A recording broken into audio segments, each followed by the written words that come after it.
From quitting the official coronation outfit to remodeling the crown, King Charles will make major changes in the coronation ceremony. Let's take a look at the updated dress code that anticipates the start of a new era in the monarchy. To begin with, the king has already dropped off the clothes, prepared for him for the big day. As per tradition, Charles III was to arrive at the ceremony like this. But Buckingham Palace hinted that the silk breeches and stockings would look too dated. As the king wanted to reflect the monarch's role today and look towards the future, he's reportedly opted for his military uniform. The navy tailcoat and medals will show off his achievements in the royal service, and it doesn't quite go against royal custom. Edward VII and other monarchs have also worn military uniforms for coronations in the past. However, don't think you've already seen Charles in a complete coronation look because of Queen Elizabeth II's funeral, the Platinum Jubilee service, or his first wedding back in 1981. The big day requires the monarch to wear several unique items. One of them is the coronation robe. The late Queen Elizabeth II put it on top of her gown for a special occasion. Charles and Queen Consort Camilla will do the same. One more robe that monarchs traditionally wear during the church service is the supertunica, a traditional gold silk coat.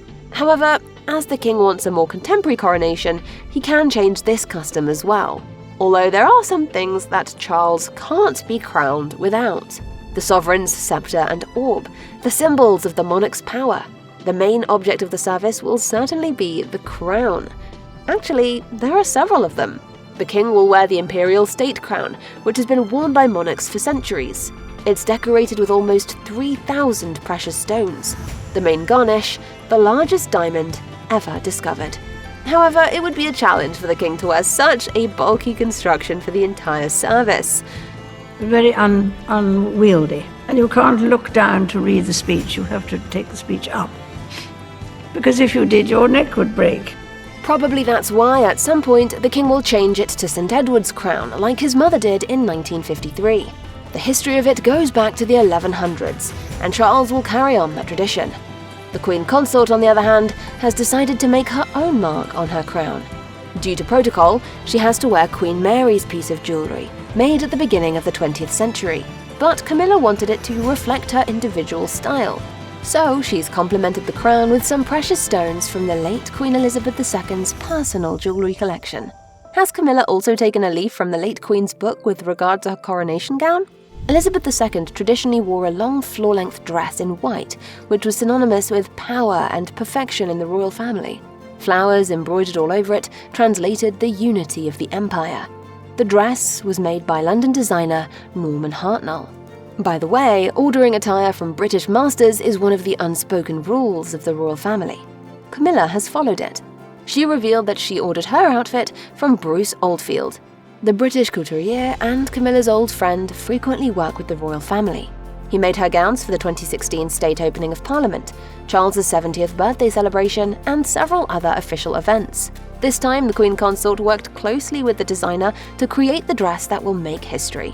However, the colour and the details are kept top secret until the big day. Kate Middleton has to be modest so as not to overshadow the Queen Consort's outfit. She's already dropped some hints about her attire in advance.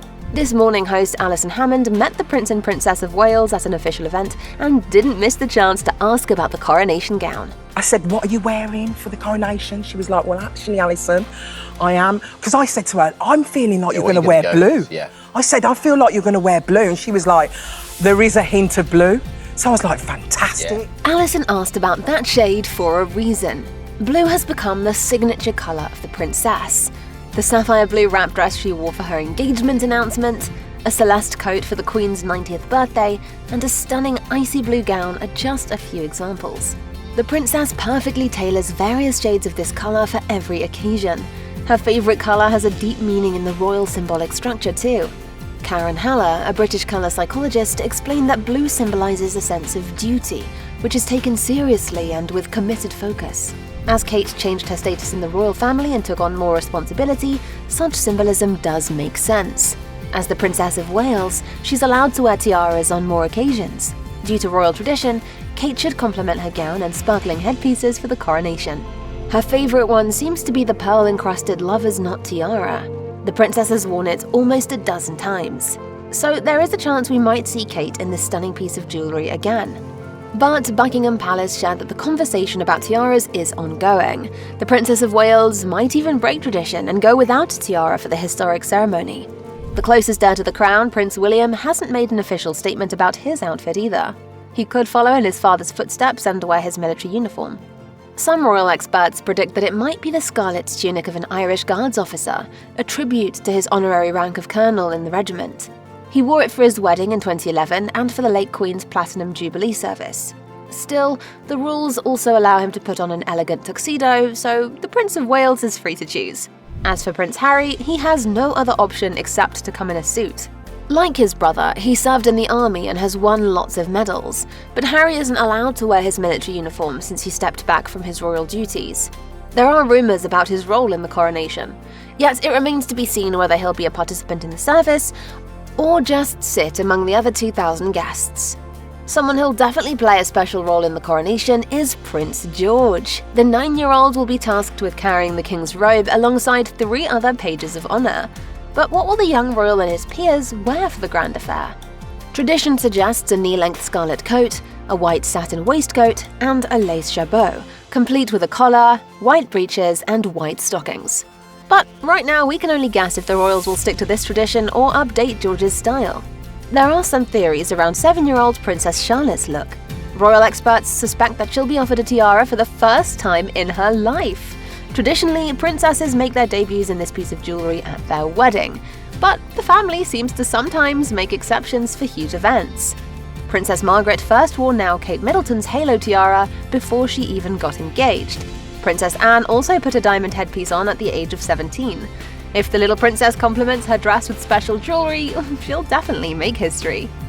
At the Queen's Platinum Jubilee celebrations, Prince Louis definitely stole all the attention. For the wrong reasons.